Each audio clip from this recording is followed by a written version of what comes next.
پاکستان میں American investors نے ایک غیر سرکاری دورہ کیا. یقیناً آپ کے ذہن میں ہوگا کہ ٹرمپ حکومت کو آئے ہوئے ابھی چند دن ہوئے ہیں.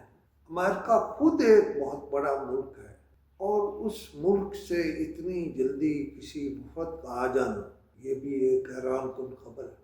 لیکن یہ جو جینٹری بیچ جو سربراہ تھا اس وقت، اس کی ایک پہچان یہ ہے کہ وہ ٹرمپ فیملی کا فیملی فرینڈ ہے اور ٹرمپ صاحب کے بیٹے کا وہ بہت اچھا دوست ہے.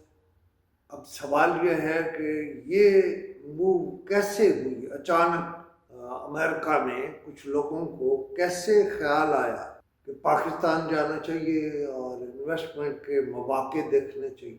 یہ تو ہم جیسے غریبوں کو جا کے، غریب ملکوں کو جا کے مواقع دیکھنے چاہیے. اس کا مطلب یہ ہے کہ کوئی ایسی قوت ہے، ایسے لوگ ہیں، ایسے ادارے ہیں جن کی تمام معاملات پر نظر ہے، جن میں سے سب سے اہم نظر پاکستان کی اکانومی پر ہے. اور اس میں سے انہوں نے کچھ ایسے امریکن انویسٹرز کو متوجہ کیا ہے یا چاہا ہے یا اس کے لیے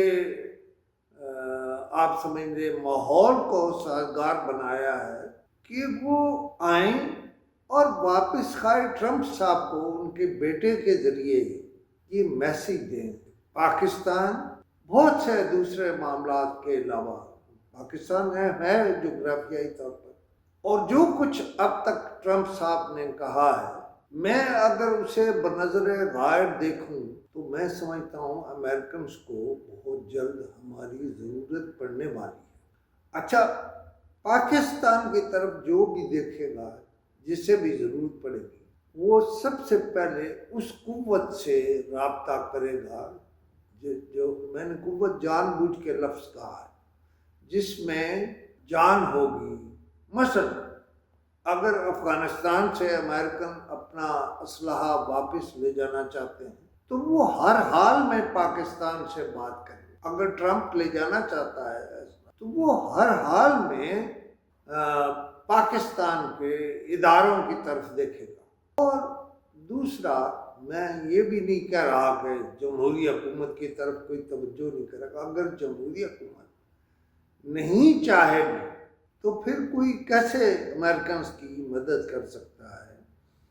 اور اس حوالے سے جو پاکستانی ڈائسپورا ہے، پاکستانی ڈائسپورا ایک بہت بڑی اصطلاح ہے، بہت بڑی اصطلاح. اچھا، اور یہ عجیب ڈائسپورا کا ذکر آیا تو مجھے یہ کہنے میں کوئی بات نہیں کہ وہ لوگ جو خاموشی سے اپنا کام کر رہے ہوتے ہیں اور بظاہر کوئی بریلینٹ یا سست رہو یا مطلب مختلف اصطلاحیں ہیں، ان میں سے کوئی ان کے بارے میں سوچی سمجھی نہیں جا سکتی.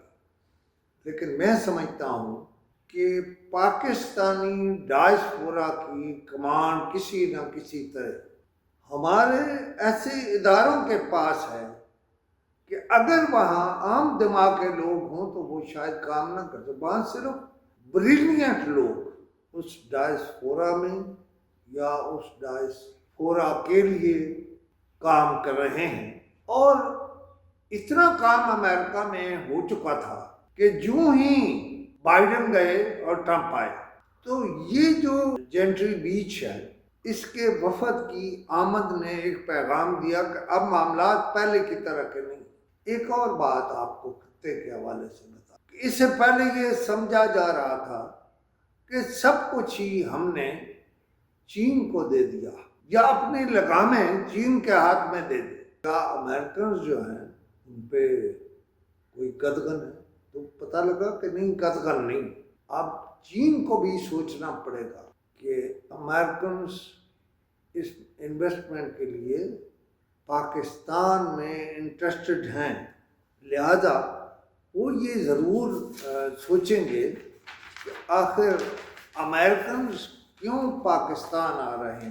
اس وقت آپ کو معلوم ہے ایک طرف پرسپشن یہ ہے کہ پاکستانی امریکن جو ہیں انہوں نے تقریباً بائیکاٹ کیا ہوا ہے اور وہ وہاں سے رقوم نہیں بھیج رہے، لیکن دوسری طرف شاید بہت جلد ایک صاحب پاکستان میں ان دنوں سرگرم ہیں، اسلام آباد میں خاص طور پر ہمارے دوست ہیں ذاتی طور پر بھی، مہر ظہیر پاکستان میں ہے اور وہ تقریباً 100 پاکستان آ رہے ہیں، ان کی کوئی سرگرمی ہے، کانفرنس ہے، انویسٹرز کانفرنس ہے، تو وہ آخر وہ سرگرمی جو ہے وہ بھی تو کوئی دیکھ رہا ہوگا، اس پہ کوئی وقت دے رہا ہوگا، کوئی پیسہ دے رہا ہوگا، تو یہ بھی ایک اچھی ایفرٹ ہے۔ اور کل مجھے ہمارے وہاں نمائندے امریکہ میں فاروق مرزا بتا رہے تھے کہ عید کے فوراً بعد بھی کوئی ایکٹیویٹی اس طرح کی ہونے والی ہے، اور ہمارا ڈائسپورا اس کے لیے بھی بہت کام کر رہا ہے، اور مارچ میں شاید ایک ایکٹیویٹی ہونے والی ہے، ایک اور ایکٹیویٹی ہونے والی ہے۔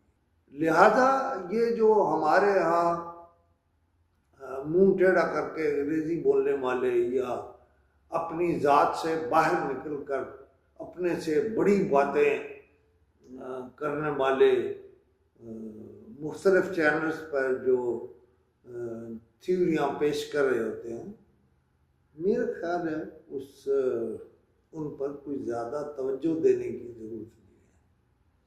میں اسی موضوع پر کئی ویلاگز کرنے کی تیاری کر رہا ہوں، اور انشاءاللہ آپ کو میرے ان ویلاگز میں امید ملے گی، خبریں ملے گی امید کی، اور آپ خوش ہوں گے۔